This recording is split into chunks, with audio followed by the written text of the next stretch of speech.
Celebrating the individual. Adrian Flux sponsors the Silverstone Festival highlights.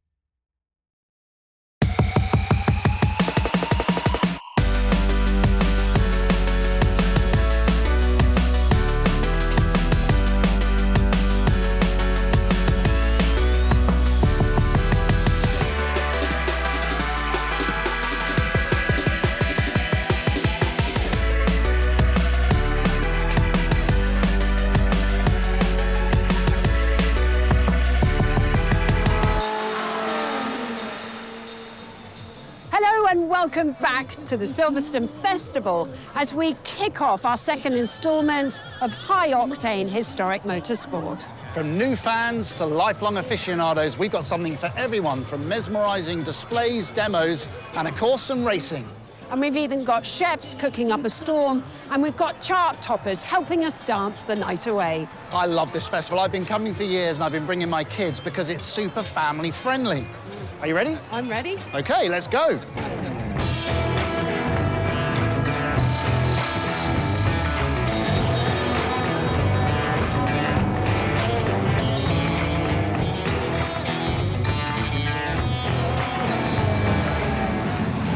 It's a bumpy year for anniversaries here at Silverstone, as the circuit celebrates 75 years since it put on the first Grand Prix here back in 1948. Now, that's not the only big anniversary, as 2023 marks 50 years since the first ever drag race here at Silverstone, adding another rich layer of motorsport heritage to the festival. And these flame-spitting dragsters are performing here for the very first time, and what a sight they are. So that gives you just a little flavour of what's going on. So sit down for the next hour and enjoy what's coming up at Silverstone Festival. Our first race takes us back to the very start of it all at Silverstone, with a 75th anniversary trophy for the HGP-CA Grand Prix cars. Then it's a quick hop across the pond as NASCAR hits the festival for the very first time. We catch up with Olympic legend Sir Chris Hoy as he swaps 2 wheels for 4. Jody gets a taste of what it takes to be a top drift driver.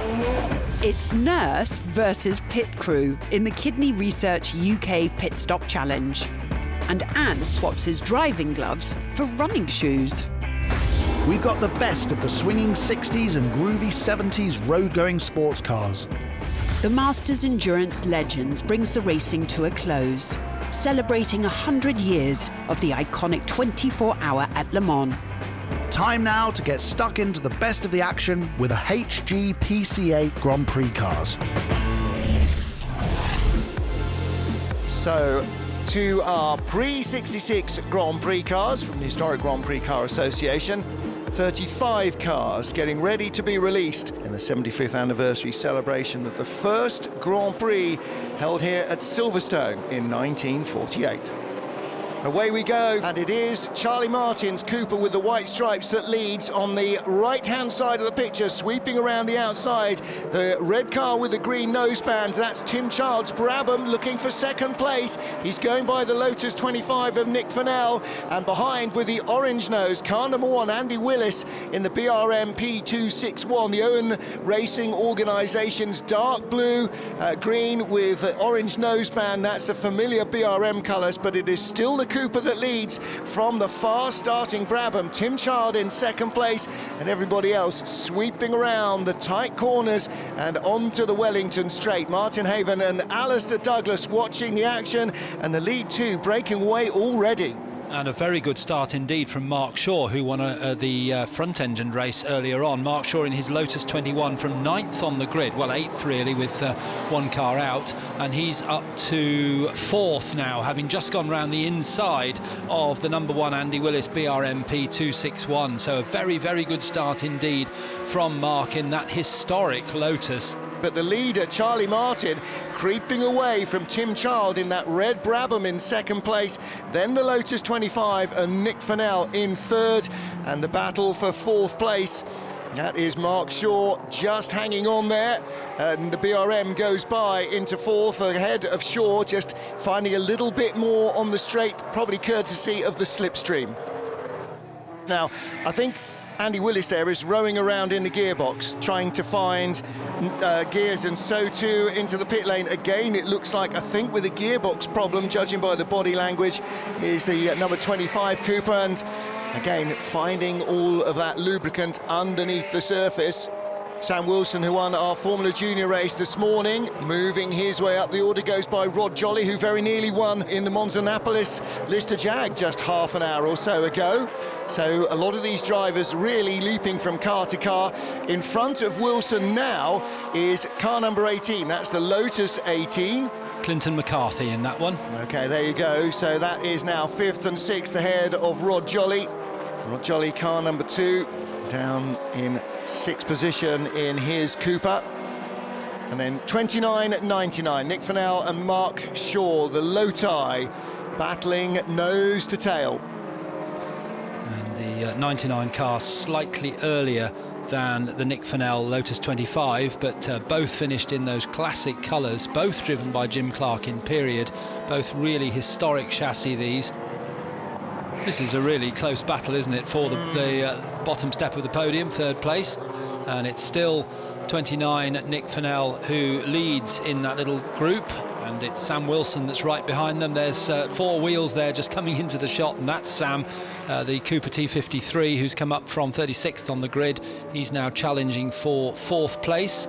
And one thinks that, given his progress so far, he should be able to make his way by. He's trying already up the Hamilton Straight towards Abbey, and yes, he's got past Mark Shaw. Now he will set off after Nick Fennell as they go up through the sweepers at Abbey and Farm. Takes them into this new infield, I say new, it's a few years now, isn't it, but new to these cars anyway, through Village up to the loop, and he's already closed up. He's going for the inside, and he just squirts through up to the inside. That's a tighter line, but I think he'll take the place. Yes, he does. So Sam Wilson moves up to the bottom step of the podium from 36th on the grid. But Charlie Martin will take the checkered flag for victory in the rear-engined race for the HGPCA Pre-60 Formula 1 cars. Charlie Martin victorious from Tim Child. Their 2.5-litre Tasman spec cars, comfortably faster on pace than the rest. But Sam Wilson from the back of the field up to 3rd place. Nick Fennell, Mark Shaw in their Lotuses battled for 4th place, just ahead of Rod Jolly's Cooper. Charlie Martin in the T53 Cooper, the man who claims overall victory from Tim Child. I'm in the international paddock, and for the first time in the festival's history, it welcomes an American institution, NASCAR.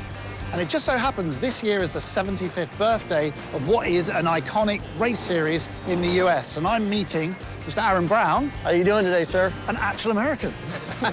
Now, I actually live in America, nice. So I understand a little bit of the importance of a NASCAR series, but for our British friends, tell me how important this race series is. I think the NASCAR series is really kind of the roots of America. You know, the moonshiners back in the day, and that's how NASCAR was born.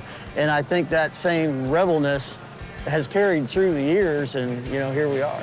Well, from an engineer's perspective, I'm a mechanic by trade. You know, you mentioned the word rebelness, and it obviously translates in the cars. They're big, they're loud, they're brash. Yes. And they're pretty fast. Yes. I mean, there's nothing like 40 cars at Daytona going by, and every one of them is at 9,000 RPM, 210 mile an hour. There's nothing like that the same way, just like road racing with Formula 1 at Monaco. There's nothing like that, or here at Silverstone. This is established, hallowed ground. How does it feel as an American to come here to the UK with an incredibly impressive line of NASCARs? It's an honor to be here, be in the UK, and really experience, you know, the passion that people have here for motorsports.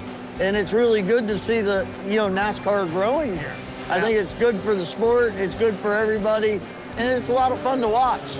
Right, well, Aaron, it's been a real pleasure. Yes, sir. Good luck on the track today. Yes, sir. And you never know, we might get a NASCAR race here in the UK. That'd be good. I'd be here. After the break, we'll be speaking to a sporting star who is better known for his achievement on 2 wheels as he prepares to get behind the wheel of a Mustang as he races in the Adrian Flux Trophy. And we explore the fine art of drifting with some of the best drifters in the country. So don't go away.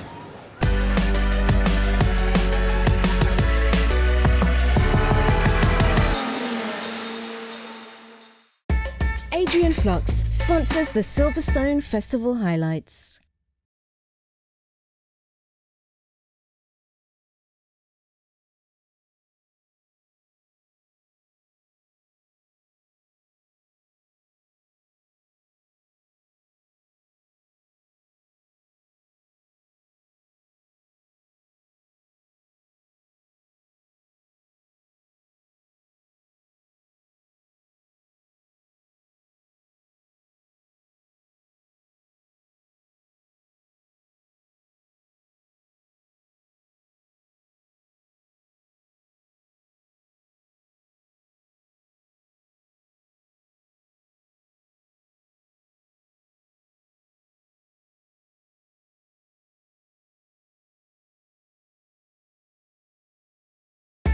Adrian Flux sponsors the Silverstone Festival highlights.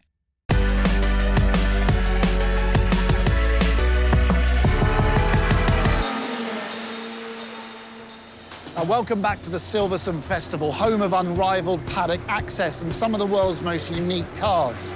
Now, it's a real privilege for me to be joined by 11 times world champion, 6 times Olympian Sir Chris Hoy and Alex Brundle. How you doing, man? Good to see you again. See you, Chris. All good? Well, first of all, what has happened? How have you two got yourselves together?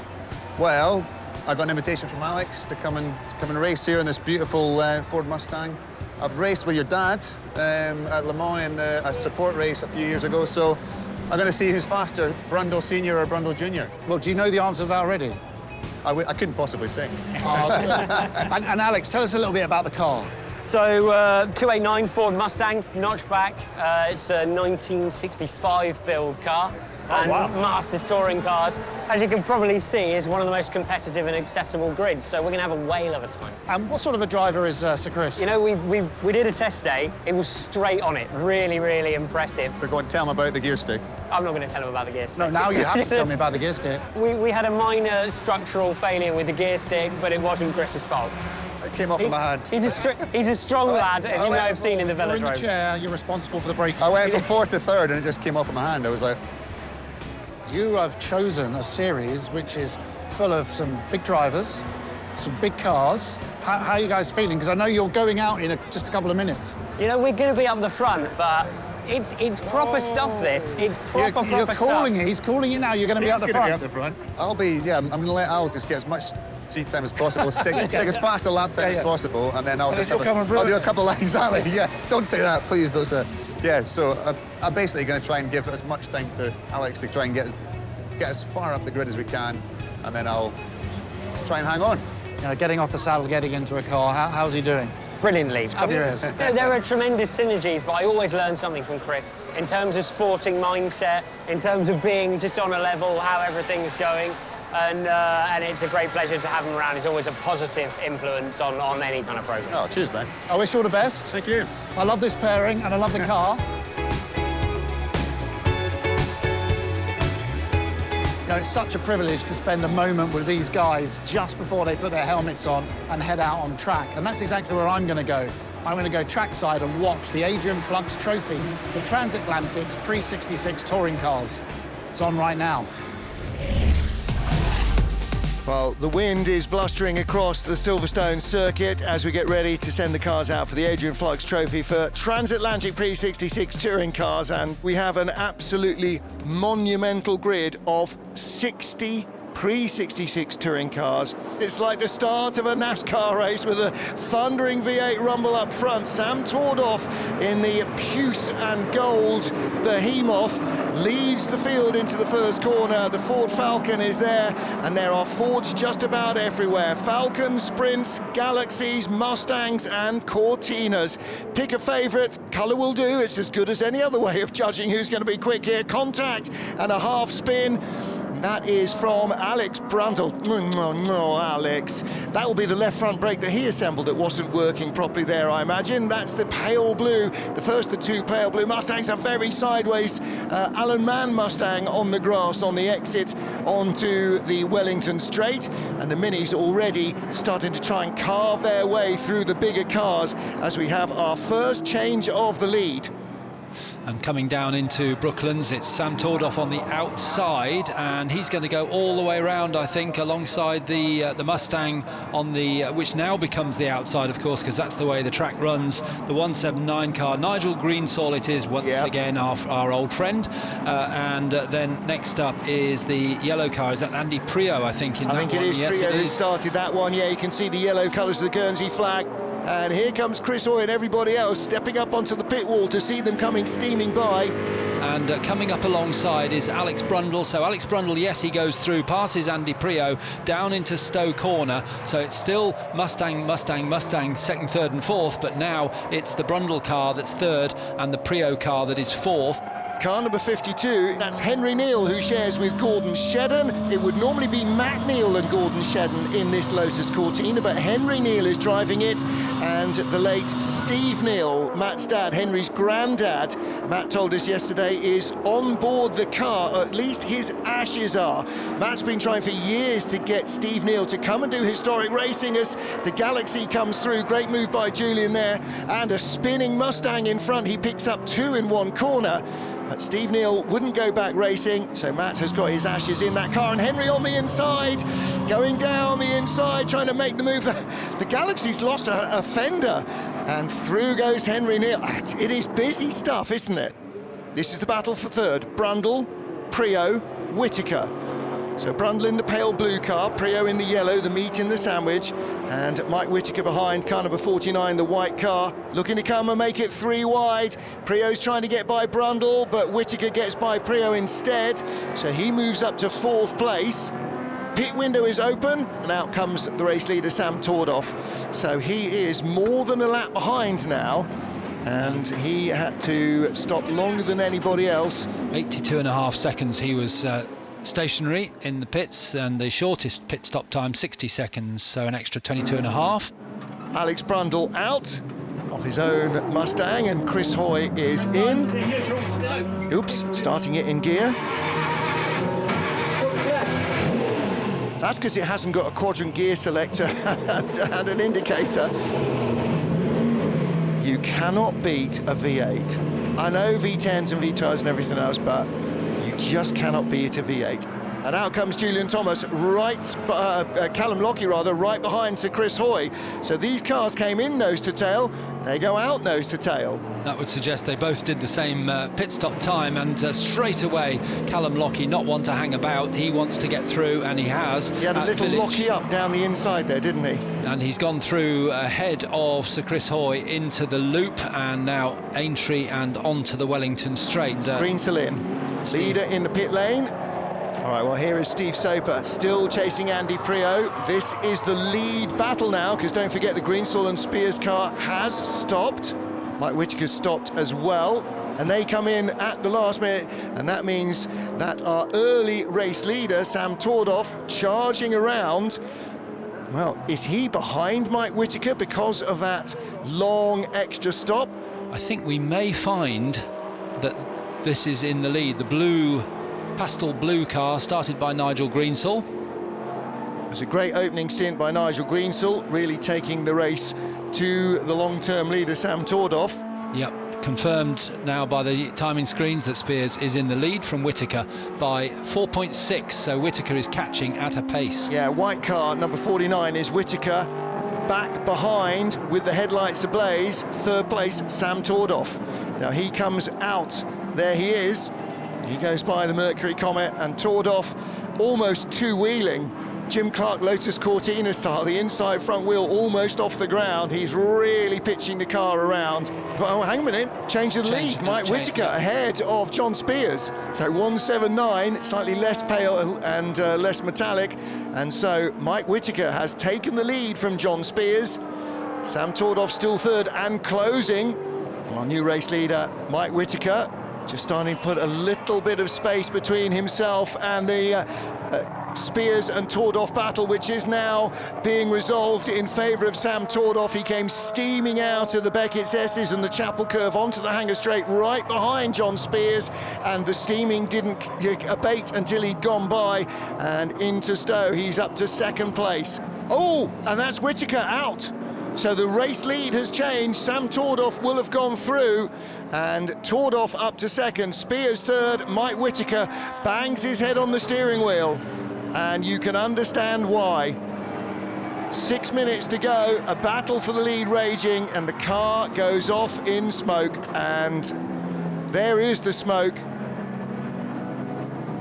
Something is let go underneath, and that is a lot of oil. Is that transmission? That's diff oil, isn't it? Yeah. Coming out of the diff onto the back wheels. Safety car is out, and that may be effectively the end of the race. Oh, we're going to see now. Ooh, that's the Mini going off on diff oil. You can see the silvery trail. Whoa! And that's why the safety car is out. Goodness me, that was a heart-in-the-mouth moment there for Ian Curley. Sam Tordoff then claims victory, the man that started on pole position. And confirmation of our results. Sam Tordoff ahead of Nigel Greensill, John Spears, and then Steve Soper, Henry Mann. Julian Thomas, Callum Lockie, Andy Prio, Alex Taylor, and Craig Davies rounding out the top half dozen. But Tordoff victorious.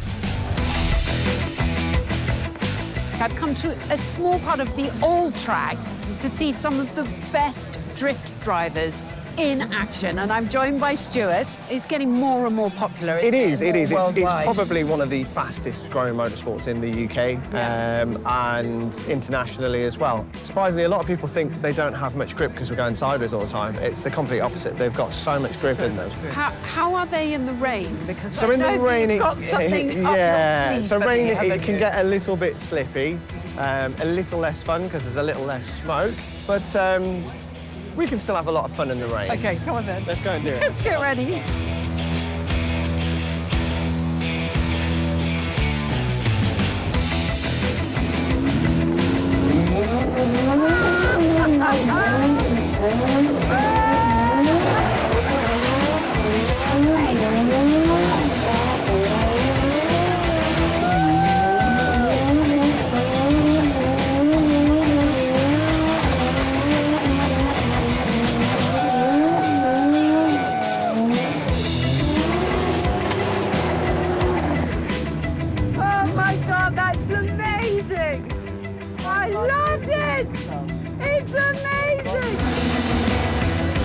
We're overrun with extreme thrill seekers here at Silverstone, from the likes of Terry Grant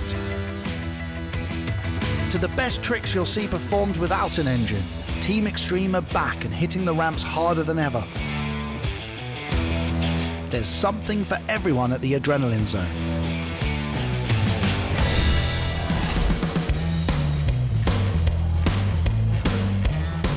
Silverstone, let's cut straight to the chase. You are on stage most of the day. I can hear the race cars in the background. How cool is this place? I mean, it's not only the home of British motorsport, but I think it's the home of how to run a car show, because you've got everything here, haven't you? You've got, as you say, racing cars right there. We can hear them going around. I think you've got a live stage, you've got a fun fair, you've got pop concerts, you've got entertainment, you've got the international paddock, you can touch the cars, meet the racing drivers, you get to hang out with us. I think it's a pretty cool place to come to. The crowds here, as they are for the British Grand Prix, they don't really care about the rain. They're so passionate about cars and about racing. This is ITV. Everybody say hello. Later on in the show, we'll be cooking up a storm at the Silverstone Kitchen Live before throwing it back to the retro racing that's at the very heart of this festival with the HSCC Road Sports Trophy. I'll see you right after the break.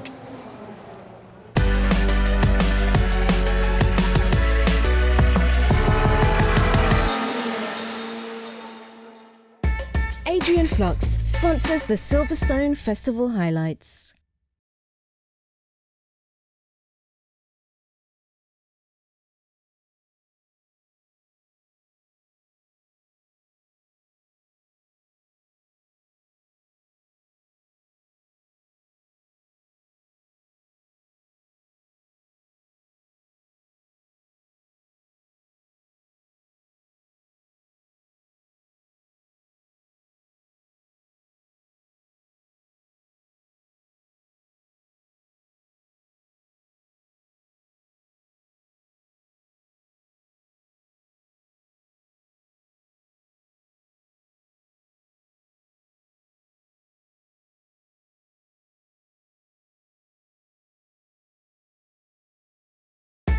Adrian Flocks sponsors the Silverstone Festival highlights.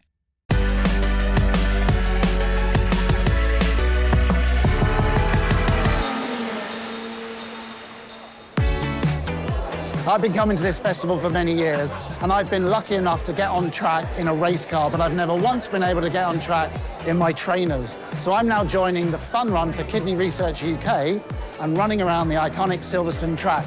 Is everybody ready? 3, 2, go!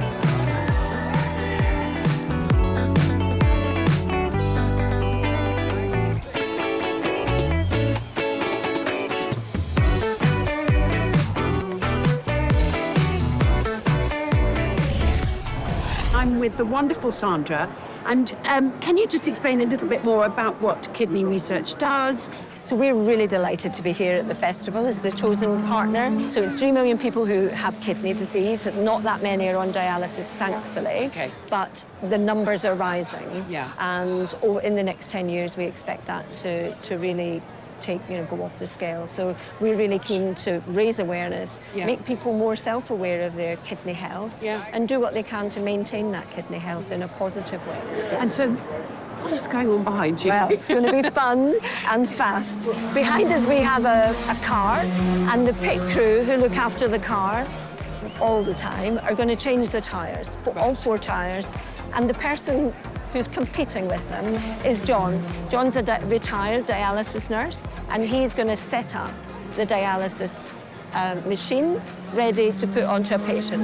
And he's going to try and do that, which is very technical and challenging, in tandem with these guys, and I know who I'm cheering on. Yeah.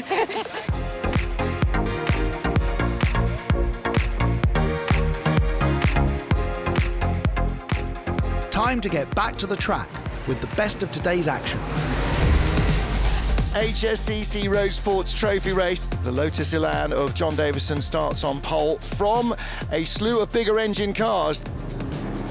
As they come to the line, it is poleman John Davison who will head the field away for the HSCC Road Sports Trophy encounter here at the Silverstone Festival. But here's little 1600cc twin cam outgunned immediately by the big V8's Kevin Kivlochen, trying to go down the inside in the Cobra, doesn't make it through. But from the front row of the grid, it's Elliot Patterson's Morgan that takes up the running. 2 more Morgan +8s behind to stop those front engine V8 cars getting by. Here comes Kivlochen down the straight, unleashing the Ford engine. It's the small block Ford, but it's still a lot bigger block than the one in the Lotus Elan. The Lotus carries less speed, less weight rather, and more speed into the corner, but gets on the grass on the inside, avoiding the Cobra, and is down into 3rd place. That's William Plant, car number 79, the 4th car in your queue. And that Morgan +8 trying to squeeze past the Lotus. You're going to have to wait for a little bit longer straight. The Lotus goes by Kivlochen, up to 2nd place. This is where it's best, at home on the tight and twisty stuff, but again another straight awaits, and the 2 V8 cars behind are going to open the taps and try and come at least steaming by before they get to the end of the straight bit. Kivlochen's managed to get by, but not for long, because John Davison nips up the inside again on braking for the left-hander at Brooklands. Now Kivlochen's trying to punch that more powerful car around the outside, but John Davison, having nothing of it, holds the inside line. I think we're going to see a safety car. I think it's John Dixon walking away from the Lotus Elan, heavily damaged, and that's the 260Z. They've clearly made contact. There's the end of the incident. It does look as though there was a coming together between the Lotus and the Datsun. John clearly not convinced that that was his fault. So pit window is open, and lots are going into the pits. There are a number who are not. They've obviously passed various stationary cars that are not yet being attended to and figured, well, I've got all the time in the world. Right, there's the time. Woo, hello. There's the time. That will be a change of position. Yep, Steve Deeks got ahead of the 2nd of the Morgans. Look behind the red Porsche and the red MG, those are the cars that have stopped and do not need to go into the pit lane, and these cars are now going to lose half a lap to their rivals because they did not come in and gambled that the safety car would stay out later. So Morgan leads, and then the Lotus Elan that started on pole position. John Davison remains in it. Nigel Greensall in the blue Cobra. That is the third place car of those that have stopped. And Steve Deeks in the Porsche in 5th position behind 79, which is now Richard Plant in the Plant family car.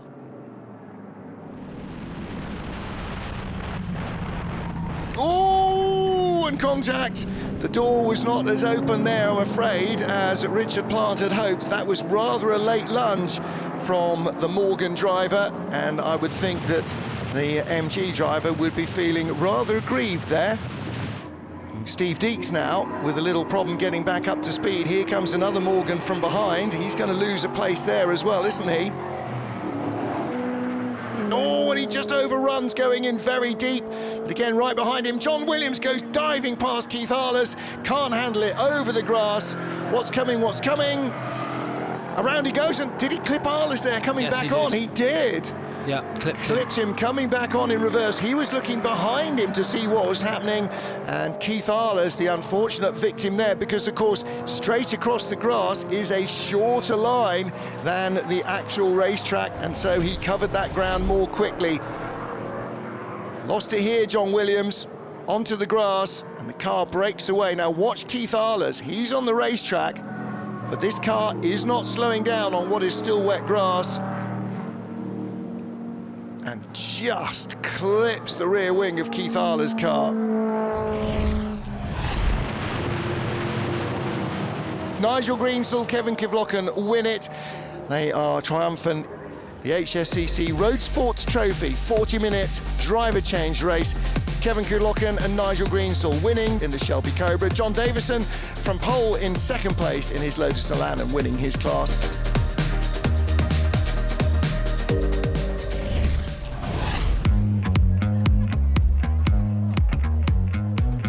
So it's easy to work up an appetite here at the festival, but for you foodies out there, we've got you covered. This is the Foodie Fest, where we've got amazing artisan market, we've got celebrity chefs doing live demos, and you might even bump into Jeremy Clarkson, who's got a pop-up of his diddly squat farm shop.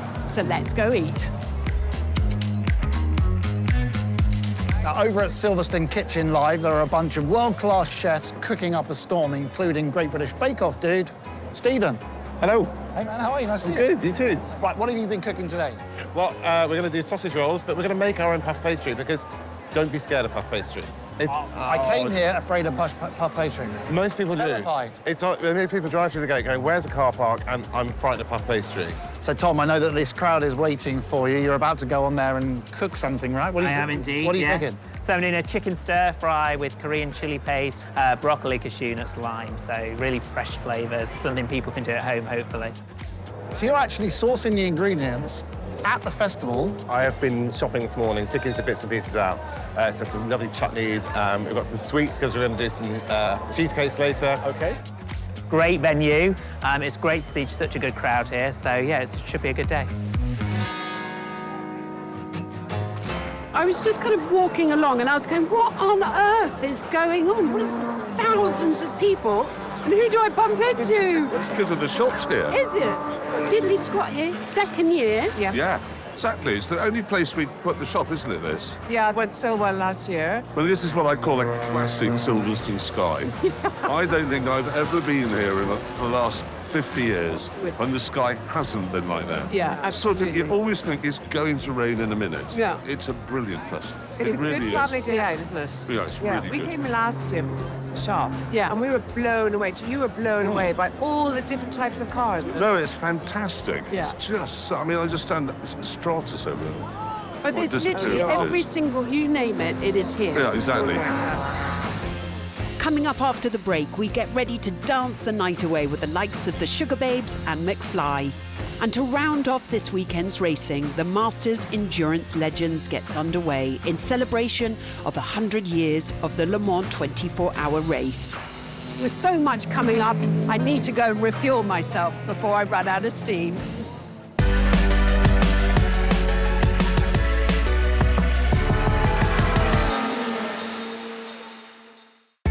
Adrian Flux sponsors the Silverstone Festival highlights.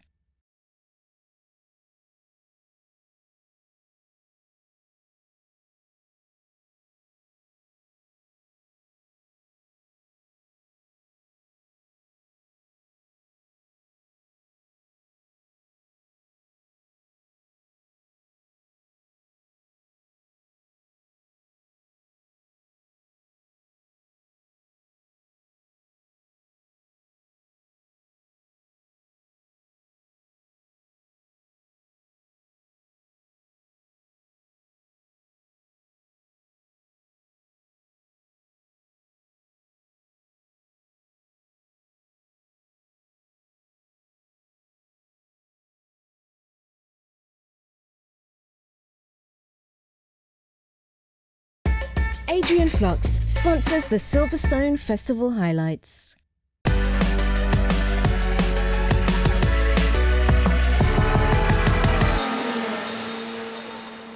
Welcome back to the Silverstone Festival, where we're celebrating the best of historic motorsport over the circuit's 75th anniversary. And the fun does not stop there. We have chart-topping bands setting the stage alight and so much more. It really is a very special way to spend a bank holiday weekend.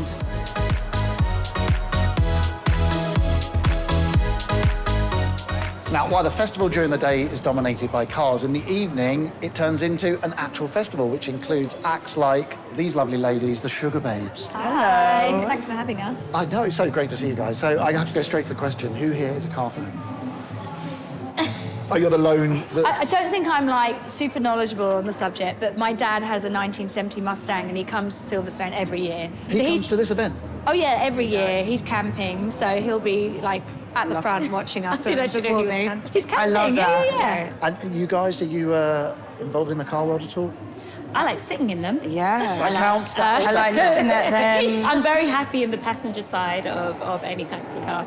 You guys are on stage a lot. What's it going to be like going out to what is dominantly a car fan base?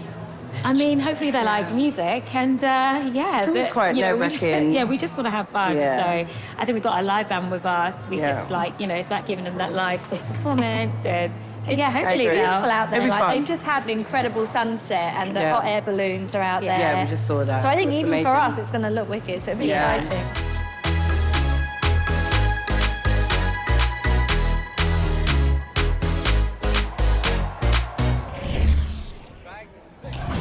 Now, this year is the 100th anniversary of the iconic 24 Hours of Le Mans, a feat of engineering and endurance. And to celebrate this milestone, we have the biggest grid ever in the Masters Endurance Legends.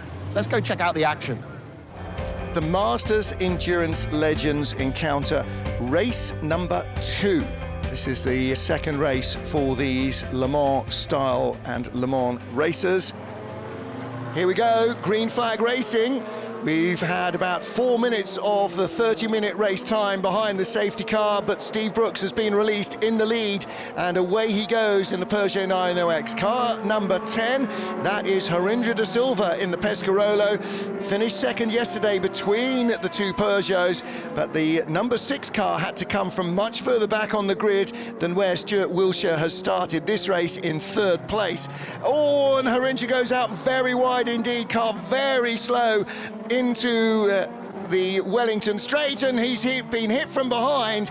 Past him had gone the number 5 car, so was that the Lola Aston that hit him from behind? I think it probably was. Gulf on Gulf incident there. And that's a real shocker for Harindra De Silva. Ran out very wide coming out of the loop onto the Wellington Straight, lost all traction. I think the car probably bottomed on the curbs. Look here, underneath him goes the Zytek. And yeah, the Lola Aston was already nailing the throttle to come out onto the Wellington Straight as Harindra De Silva's car drifted slowly in front of him. So It's Peugeot 1-2 and then the Zytek in third place, but being challenged now by Christophe Dansevoort in the Lola Aston Martin, the 007 car in that gorgeous Golf livery as they turn through Stowe Corner and make their way towards the end of the first full racing lap. And it's seemingly the Lola Aston Martin survived that little moment. It doesn't seem to be any damage at the front of that, so he's moved up to third place and now he's set off after the Stuart Wilshire Peugeot in second place. So LMP1's out front with the LMP1 Zytek in fourth place, car number 5, and then here comes the BR01. So this is a battle for fifth position. Max Lynn with Sean Lynn further back in car number 27, the identically liveried sister car, and going by the Cummings and Ellis car. So the BR01, Max Lynn has squeezed by, and the second car, Sean Lynn, car number 27, about to become the meat in the sandwich. The Pescarolo in front, and closing in behind is that ex-market Stellara. And I'm just looking at the helmet on that car. It is black, isn't it? It was supposed to be Gregor Fiskin starting, but I'm just wondering whether Sam Hancock's... No, Sam Hancock's is red and white. Gregor Fiskin's helmet is black, so Fiskin has started it. Yeah, which is a very, very good start for Gregor. I think we'd all accept that Sam should be a little quicker than Gregor, given that he's a professional driver. So here we go, looking down the inside, and he gets through as well into Copse Corner. Well, Gregor Fiskin has raced quite a lot of modern GT cars, but not quite so much modern prototype racing, but he's really taken to this high downforce Stellara, as you said, superbly well. And where did that car start on the grid? They started in 10th position. And Gregor moving up the order now, chasing the BR01s. And last time round, 154.3, the BR01's doing 155.7s and 154.7s. Here comes Harinder de Silva. Now another Martin Short link there in the Mosler MT900R. Steve Brooks has now taken the fastest lap of the race with a 148.213, so he is a little quicker now than Stuart Wilshire in this second part of the race. In GT3, the leader is still Wayne Mars in the orange Mercedes GT3 car, so that's an easy spot. Second place is 144, Christopher Compton Goddard in the blue Red Bull Racing Ferrari 430. That's equally an easy spot. And the Leopard Audi R8 LMS GT Ultra GT3 is in third place. New fastest lap for Tim De Silva, 146.327. He's bumped himself up to 14th place now, the number 10 car. Well, there is De Silva, and actually he's going to haul in the P3 car in a heck of a hurry, because this is an LMP1 car. All right, it's a little bit of an older LMP1 car, but it's a heck of a lot quicker than any LMP3 car, and there is the LMP3 car right in front of him, red, white and black, car number 21. So he goes by the only Norma in the race, and right in front of that is his next victim, I think. Yeah, that's 32, and he's gone by both of them, so he's left them to have their LMP3 battle and selected yet another Top Gear. He must be like one of those movie car chase cars that's just got no end of extra gears that you can go for when you want to go past people. Hand out of the cockpit. He's pulling off. He is pulling off. Now, there was just a little puff of smoke as he was coming through Maggots up to the Beckett's S's. And was that just dust? Leftovers from that transmission leak from the Mustang a little earlier this afternoon. Trouble for Keith Freezer. He spun red 5, so he loses 5th place. Sean Lynn will inherit that. Checker flag is out. Victory for Steve Brooks. And our GT winner for the second day in a row is the shy and retiringly orange liveried AMG GT3. Confirmation of the result then. LMP1 cars filling the podium. The best of the LMP2 cars, Max Lynn's BR01. Behind him, Cummings and Ellis and Sean Lynn. Those are the top 3 in LMP2. 10th place overall for Rob Hall in the Ligier JSP3. He wins in LMP3, but it was a 1-2 for the Peugeots. Stuart Wilshire behind Steve Brooks. E-types everywhere in the Big Cat Challenge. James Thorpe taking an early lead from the Graham and James Dodd car. Then Gary Pearson taking up the running at the front. Pole sitter, the car of Graham and James Dodd, retired by the pit straight, forcing a safety car, and that triggered a round of pit stops. Gary Pearson came back out in the lead in the 27 family car. The car he'd started now driven by Alex Brundle, smoking in second. Gary and John Pearson claiming the win. Early leader in the Woodcut and Stirling Moss trophies, 2 races in one, was Andrew Kirkcody's Lotus 11. Tim Stanford brought out the red flags, flipping his Aston Martin DB24 without injury. They restarted in the rain, Roger Wills making contact with lap traffic, fortunately escaping without damage or a penalty after hitting an AC Bristol. Try as he might, there was to be no catching the runaway race leader, Oliver Bryant. Bryant claiming victory in his green Lotus 15, while Wills took second in his white version.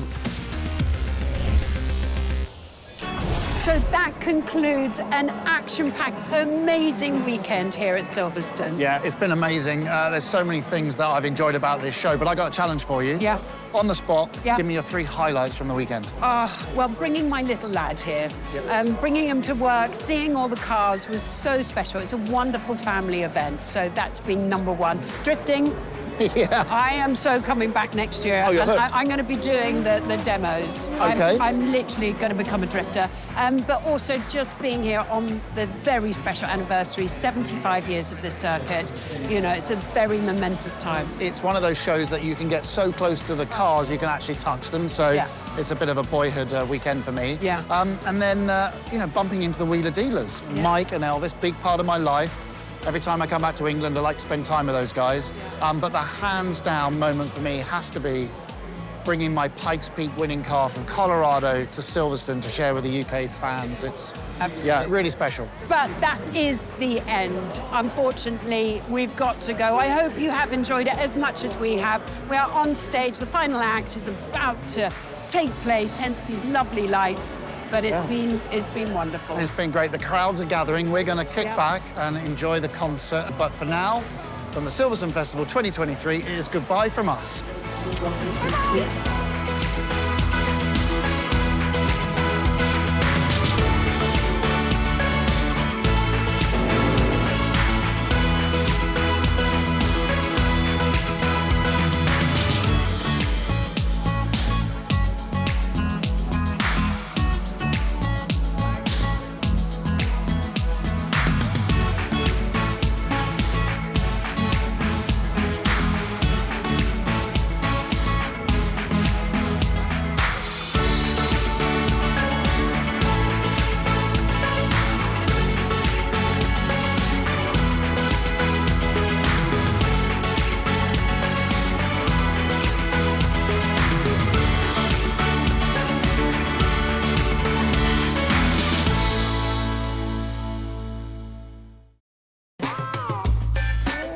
Celebrating the individual.